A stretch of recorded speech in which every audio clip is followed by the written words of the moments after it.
Hi everyone! So I am going to be doing a video about the books that I discovered through BookTube. Now other booktubers have done this. Some of my favorites in the YouTube community have just recently made videos on this. It seems to be something that's going around and it's just a fun video to do.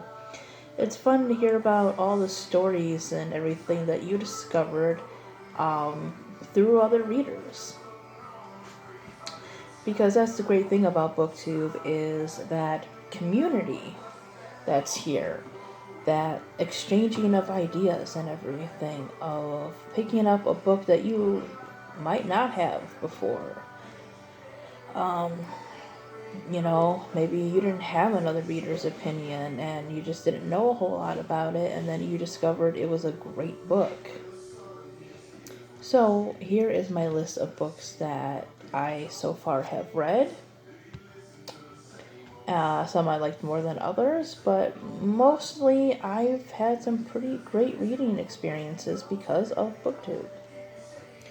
So the first one I have to talk about is, of course, Cinder. Now, a lot of the booktubers that I watch have completed the series already. I'm kind of behind, but Cinder was kind of one of those things that was kind of blowing up. It was like here and there. Everyone was talking about the Lunar Chronicles, and for good reason. I mean, I'm only on book 2, but it's a mixture of serious and fun, adventure, a little slight sci-fi here and there. I mean, it's set in the future. I believe the author is a fan of Sailor Moon, and which you can kind of tell the influence in that too. So it's definitely got that adventure anime kind of feel to it, and it just, like, I like books with good character development, things that make you think, and a lot of the books like that tend to be very serious. And this one definitely has serious moments, but it was also fun. Talking about serious stuff, another book that was, I guess these books are all hyped in a way, depending on what they are. But one I read on my Nook and I want to get as a physical book because I enjoyed it. The reviews on this one are mixed, and I can see why, because part of me thinks it could have had a little bit more to it, but I'm very glad that people liked it enough to hype it up where I knew what it was, and that is A Monster Calls.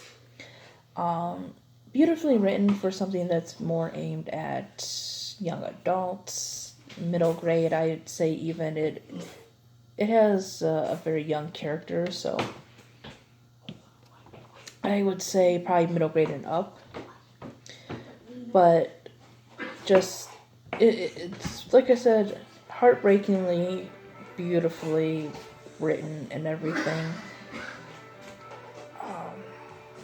And I do recommend it. I'm glad it was recommended. Oh my god. Recommended to me. Recommended. Oh my god. Next is one that I've talked about a couple times, and I've pretty much have done reviews on all these now. And that is The Elegance of the Hedgehog. Now, I found this on, I believe, Words of a Reader, and she's one of the few people that really don't do YA. And this one isn't as popular as some of the other ones because YA does tend to dominate, but once in a while you do find other stuff. And this one's a very interesting book because it has two protagonists. Mainly the older one, I think, has more chapters, or honestly I don't remember, but I think hers are a lot more in depth and everything.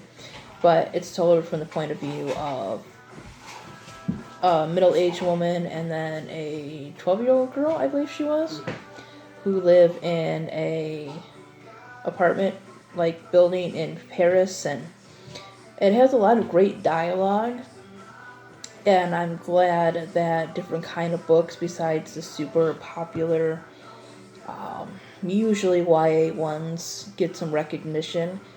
This one's not for everyone because it definitely is more character driven than plot driven. There's not a whole lot of plot.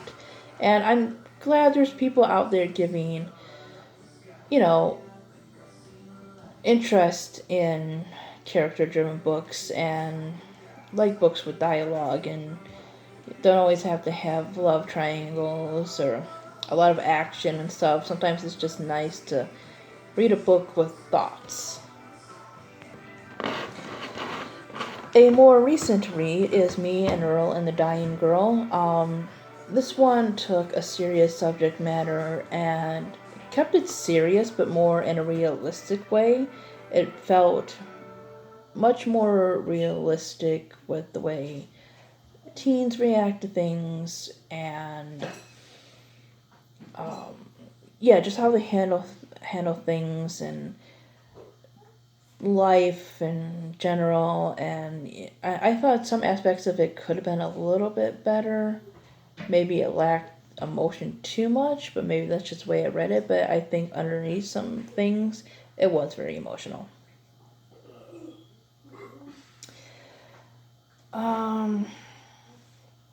But yeah, it wasn't my absolute favorite, but I did enjoy it a lot. So the next 5 come from an author that sort of people have very mixed feelings on. I know it's very popular to say that they really don't care for this author, but I enjoy his work. I do like the fact that he has young, intelligent characters, that he doesn't like to dumb down things for his audience. Is some unrealistic? Yes, but so is Twilight. So I'd rather read about, kids that are into literature and have life struggles than sparkly vampires. But if that's your thing, that's your thing. And I'm, of course, talking about books by John Green. The Fault in Our Stars was like everywhere, and then one day I found it at Walmart. I read the back, I had heard reviews and stuff on it, but I flipped through it, read the back and everything, and I took it home. I read it, besides reviews. I had never read anything by this author, so I didn't really know what I was getting into, except what other people said, obviously. And I fell in love with the book. Does it have issues? Yeah. Does it get unrealistic at times? Yeah. But also, it is very real in a way. The quotes can be very real. Such as the ones about pain and about, the world not being a wish-granting factory. There is a sense of realism. These characters don't just fall in love and are cured of cancer. They do go through a lot of stuff. The next one that I had read by him, and it wasn't. I don't feel that his other books are as hyped as The Fault in Our Stars. Turtles All the Way Down kind of was a little mixed with people. People liked it for the representation because it does talk about a form of anxiety or mental illness, which I thought was really interesting. And supposedly he actually suffers from this, so people consider an own voices kind of thing. I felt that the character could have been developed a little bit more besides her anxiety, but it was an interesting read. It kept me interested. I really liked An Abundance of Catherines. This one seems to be a least favorite of people, but I really enjoyed it. And it's more light and fun. Looking for Alaska probably is his second most serious one. I had issues with the character. People who do tend to like John Green seem to really like this book, but I could not get past the character of Alaska and kind of the things she did to annoying. But what I liked was that I was challenged to look at characters in a different way, to like unlikable characters. Paper Towns was pretty good. That one, people kind of, again, go back and forth with. I think they like it better than An Abundance of Catherines, but I like An Abundance of Catherines better than Paper Towns. But yeah, I like John Green, and I discovered his books because of BookTube.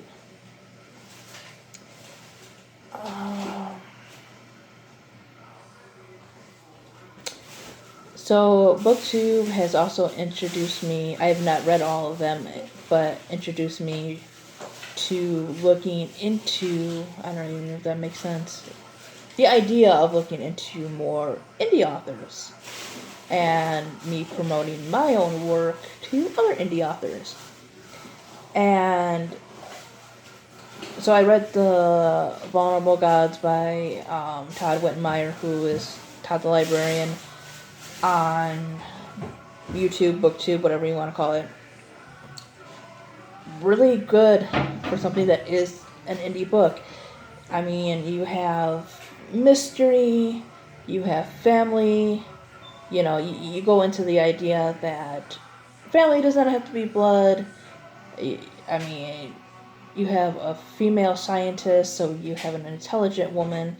You have a corrupt scientist. A loving husband, supportive, murder. Oh, great. Like, Todd makes this stuff fantastic. And you definitely should check out the book and this channel. Another book that I was introduced to by the same person, and is one of his favorite books, written by another person, is Midworld, which is basically I guess you would call it part sci-fi and slight fantasy in a way, because it's this other planet, and these people who are trying to get through this planet, survive on it and everything, to get back to this place. I'm very tired. I'm having a hard time explaining things, but basically they're taken sort of in, I guess, or led by one of the natives, or one of the, I guess, the character kind of would be native to that planet, or at least culturally. I know it's very hard to explain, but it's an excellent book, Midworld. You're just kind of immersed into this world, this other planet, and its creatures and everything. And again, it's something that's not really talked about, and it's not YA, but definitely give it a chance. Another book that I heard of because of my favorite book, people were comparing this a lot. And I don't honestly remember if I ever heard of it, because it was a movie back in 99, and obviously there was a book before that, and that's Battle Royale. But I was also very young back then, so there's a chance I didn't, and I don't remember. But there were so many comparisons to my favorite book, and people kept talking about it. This one is kind of where I was kind of disappointed somewhat with BookTube, because a lot of people just kept going on about the violence, how it was so much more graphic and this and that, and so much better because of that. But Battle Royale has a lot more to it. It's about kids who are forced to turn on each other, kids who will never get to tell their crushes that they like them, and grow up, and all this other stuff. There's just so much more to it. And there are people who have done great reviews on it and everything, and I love that. But I think it's the comparison thing that made me pick it up, so I do have BookTube to thank for that, because it is one of my now favorite books. I cannot forget Zombies versus Unicorns. That is probably one of the first books that I read because of BookTube. And I don't even know if it's technically BookTube, because I don't remember hearing about it from like really big booktubers, but like small people that I'm not even sure if they even still have their channel up. But it's a collection of stories that feature a zombie or a unicorn, and the two authors that put this together, their conversations back and forth, they're just funny, and you have very funny stories in here. You have dark stories. I mean, there's one about unicorns and how they're kind of like venomous and vicious animals, and another thing. Then I just like the ideas and the twists and everything that people put on these two common things, zombies or unicorns. And if you haven't read it, you need to read it. I think there's something in there for everyone. And the last books are by Libra Bray. First one I read was Going Bovine, and the cover alone attracts you, and just the story, a boy gets mad cow disease and goes on a journey to find a cure. There's A Great and Terrible Beauty, which is part of the Gemma Doyle trilogy, which is another trilogy and series, whatever, that I have to finish. That one wasn't my favorite, but I enjoyed the atmosphere of it. I want to say there's probably one person in particular who's not totally a booktuber, but talks about books that I heard about Libra Bray from. And of course, finally, there is Beauty Queens, which is hilarious, but also talks a lot about social issues, but I felt didn't shove it down your throat. So there it is. Books that I discovered through BookTube, and you guys are an awesome community and are recommending awesome books. So thanks for watching, guys, and I'll see you next time. Bye-bye.